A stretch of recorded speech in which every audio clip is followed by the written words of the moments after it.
எல்லாருக்கும் வணக்கம் ஃப்ரெண்ட்ஸ். நம்ம வந்து இயல் 2ல் சிலப்பதிகாரம் வந்து கிளாஸ் 6th ஸ்டாண்டர்ட் ஏற்கனவே வந்து ஷார்ட்ஸில் போட்டுட்டோம்.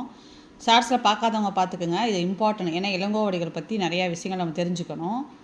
பார்க்காதவங்க அதை பார்த்துட்டு அப்படியே கன்டினியூ பண்ணுங்கள். இதெல்லாமே நம்ம போட்டோம். இது போக எக்ஸ்ட்ராவே சில பாயிண்ட்ஸ்லாம் எடுத்து போட்டிருக்கோம் சில இளங்கோவடிகளை பற்றி. அதை பார்த்துக்குங்க. இது வந்து தமிழனோட முதல் காப்பியம். இது முத்தமிழ் காப்பியம், குடிமக்கள் காப்பியம் என்றெல்லாம் இது போற்றப்படுகிறது. அப்புறம் சிலப்பதிகாரத்தையும் மணிமேகலையும் வந்து இரட்டை காப்பியங்கள் என்று அழைக்கப்படுகின்றன. அதுக்கப்புறம் தேன் நிறைந்த ஆத்திமலர் மாலையை அணிந்தவன் வந்து சோழ மன்னன். இந்த பாயிண்ட்ஸ்லாம் ஞாபகம் வச்சுக்கணும். இதெல்லாம் நம்ம போட்டோம், பார்க்காதவங்க பார்த்துக்குங்க. இப்போ காணி நிலம் வேணும், அதில் வந்து கன்டினியூ பண்ணலாம். காணி நிலம் வேண்டும், பராசக்தி காணி நிலம் வேண்டும். அந்த வந்து யார் எழுதியிருக்காங்க அப்படின்னா பாரதியார். காணி அப்படின்னா என்னென்னா நில அளவை குறிக்கும் சொல். நில அளவை குறிக்கும் சொல். மாடங்கள்னால் மாளிகையின் அடுக்குகள், மாடங்கள். அப்போ மாளிகை, மாடம்னா நம்மளுக்கு தெரியும் மாளிகை. இந்த மாளிகையிலோட அடுக்குகள் தான் மாடங்கள். சித்தம், சித்தம் உள்ளம், சித்தம் தெளிந்துன்னு சொல்லுவோம். அப்போ சித்தம்னா உள்ளம். இப்போ பாரதியாரை பற்றி தெரிஞ்சுக்கலாம். பாரதியாரோட இயற்பெயர் வந்து நம்மளுக்கு தெரியும் சுப்பிரமணியன். பாரதியார் இயற்பெயர் சுப்பிரமணியன்.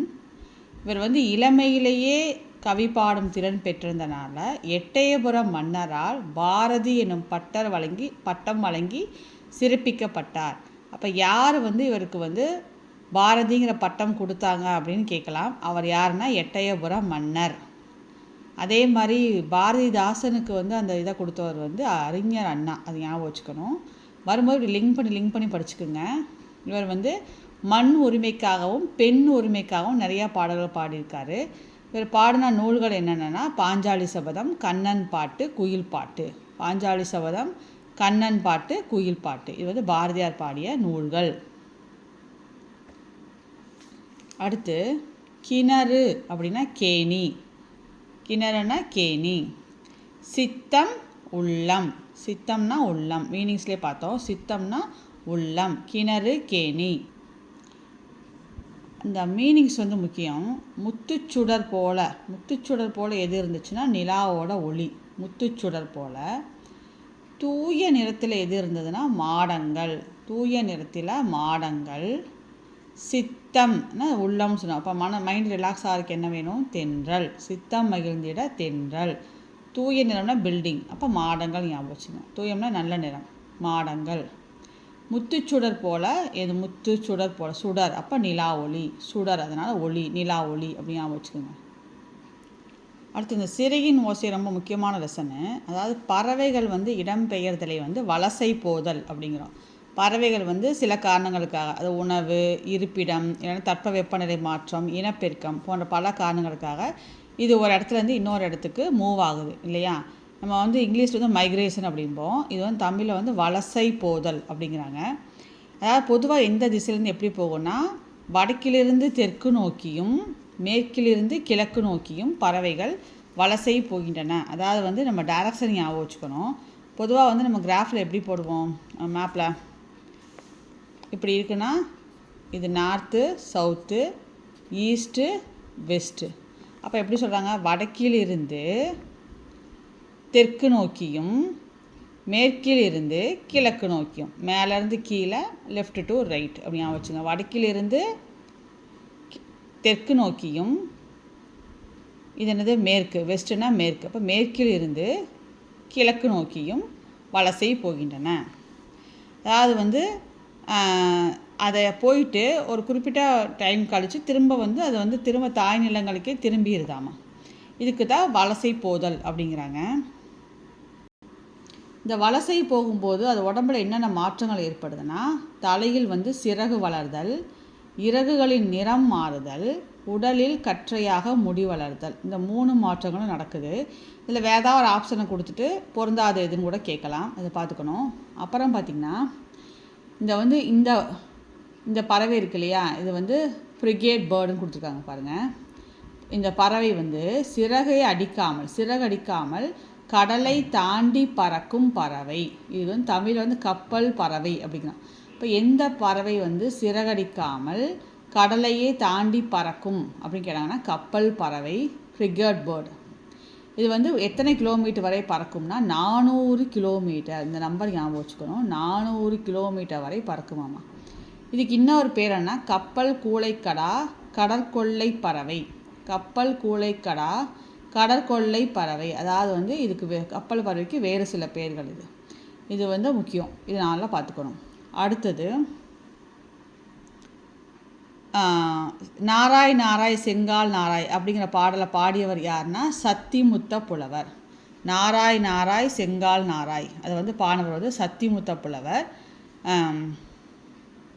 அப்பாடலில் அவர் தன் திசை குமரி ஆடி வடதிசைக்கு ஏகுவீர் ஆயின் அப்படி தென் திசை, அதாவது தெற்கில் இருந்து வடக்கு நோக்கி அந்த போகுது இல்லையா, அதை வந்து குறிப்பிட்டிருக்காரு பாருங்கள். தென் திசை குமரி ஆடி வடதிசைக்கு ஏகுவீர் ஆயின் அப்படின்னு திசைகளை குறிப்பிட்டிருக்காரு பாருங்கள். இந்த பாடல் நாராய் நாராய் செங்கால் நாராய் அப்படின்னு பாடினவர் யாருன்னா சத்திமுத்த புலவர். அப்புறம் ஐரோப்பாவிலிருந்து தமிழகத்திற்கு வரவும் தமிழகத்திற்கு வந்து வருவது பறவைகள் பேர் என்ன கேட்டாங்கன்னா செங்கால் நாரைகள்.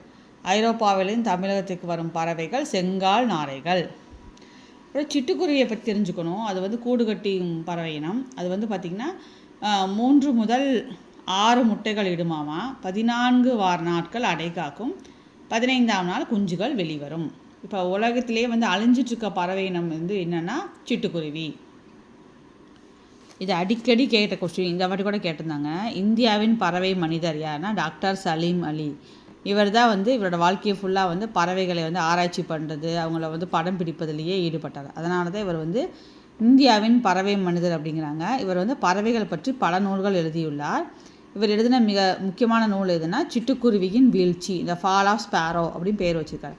அவர் வந்து தன் வாழ்க்கை வரலாற்று நூலுக்கு, அதாவது இவரோட வாழ்க்கை வரலாற்று நூல்களுக்கு சிட்டுக்குருவியின் வீழ்ச்சி அப்படின்னு பேரிட்டிருக்கார். இவரோட வாழ்க்கை வரலாற்று நூல் the fall of sparrow. The fall of sparrow எழுதினவர் யாருன்னா டாக்டர் சலீம் அலி. சிட்டுக்குருவின் வீழ்ச்சி நூலை எழுதினவர் யார்? டாக்டர் சலீம் அலி. இது ஞாபகம் வச்சுக்கணும். ஆள் அரசு வந்து மரம், அது தெரியும். அவரை புடலையெல்லாம் கொடி வகைகள். அவரை கொடி, புடலை கொடி. காக்கை குருவி எங்கள் ஜாதி என்று பாடியவர் யாருன்னா பாரதியார். அவ்வளோதான் இதில் இம்பார்ட்டன்னு. இது பார்த்துக்கணும். உலகிலேயே நெடுந்தொலைவு, அதாவது 22,000 கிலோமீட்டர் பயணம் செய்யும் பறவை எதுன்னா ஆர்டிக் ஆலா. இதுவும் கேட்டிருந்தாங்க. ஆர்டிக் ஆலா. பறவைகள் பற்றிய படிப்பு எதுனா ஆர்னித்தாலஜி. இதுவும் கேட்டிருந்தாங்க. உலக சிட்டுக்குருவிகள் நாள் வந்து மார்ச் 20. உலக சிட்டுக்குருவிகள் நாள் மார்ச் 20. உலக சிட்டுக்குருவிகள் நாள் மார்ச் 20. இது நம்ம பார்த்துட்டோம். பறவைகள் ஆய்வாளர் டாக்டர் சலீம் அலி. உலகிலேயே நெடுந்தொலைவு, அதாவது 22,000 கிலோமீட்டர் பறக்கும் பறவை எது? ஆர்டிக் ஆலா. பறவைகளை பற்றி படிக்கிற படிப்பு பேர் ஆர்னித்தாலஜி. உலக சிட்டுக்குருவிகள் நாள் வந்து மார்ச் 20. இதே அடுத்த லெசன் கிழவனும் கடலும் ஒரு லெசன் இருக்குது. அதாவது கிழவனும் கடலும், இது வந்து ஆங்கில புதினம். இதை தமிழில் மொழிபெயர்க்கிட்டிருக்காங்க. 1954 வந்து நோபல் பரிசு பெற்றது. இந்நூலின் ஆசிரியர் தெரிஞ்சுக்குங்க, எர்னஸ்ட் ஹெமிங்வே எழுதின நூல் எதுனா கிழவனும் கடலும், அதாவது த old man and the C. அப்புறம் அதே இயல் 2ல் முதலெழுத்து சார்பெழுத்து இருக்குது. நம்ம இது ஏற்கனவே ஒரு ஷார்ட்ஸாக போட்டுட்டோம். அதனால் முதலெழுத்து சார்பெழுத்து ஷார்ட்ஸில் பார்க்காதவங்க பார்த்துக்குங்க. இதோட என்ன ஆகுதுன்னா இயல் 2 வந்து முடிஞ்சிருச்சு. அடுத்தது வந்து இயல் 3 வந்து இயல் 2 வந்து திருக்குறள் இருக்குது. திருக்குறளை பார்த்துட்டு இயல் 2 முடிச்சிடலாம். திருக்குறளை இயற்றியவர் திருவள்ளுவர், நம்மளுக்கு தெரியும். இவரோட பல பெயர்கள் என்னென்னா வான்புகழ் வள்ளுவர், தெய்வப்புலவர், பொய்யில் புலவர். வான்புகழ் வள்ளுவர், தெய்வப்புலவர், பொய்யில் புலவர். இந்த திருக்குறளில் 3 பால் இருக்குது. அறத்துப்பால், பொருட்பால், இன்பத்துப்பால். இது வந்து 14 கீழ்கணக்கு நூல்கள் ஒன்று. இதில் 133 அதிகாரங்கள், 1330 குறள்பாக்கள் உள்ளன.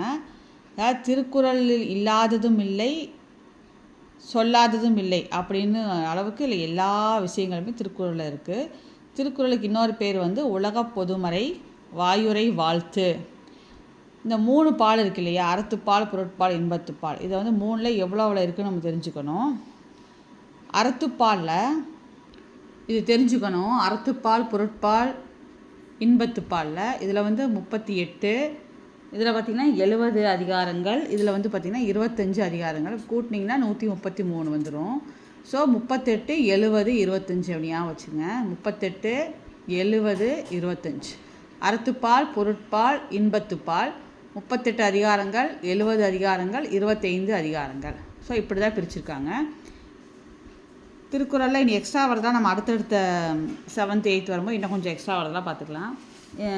இதோட வந்து கிளாஸ் 6ல் இயல் 2 தான் முடியுது. இனி அடுத்து வந்து இயல் 3ல் சந்திக்கலாம். தேங்க்ஸ் ஃபார் வாட்சிங்.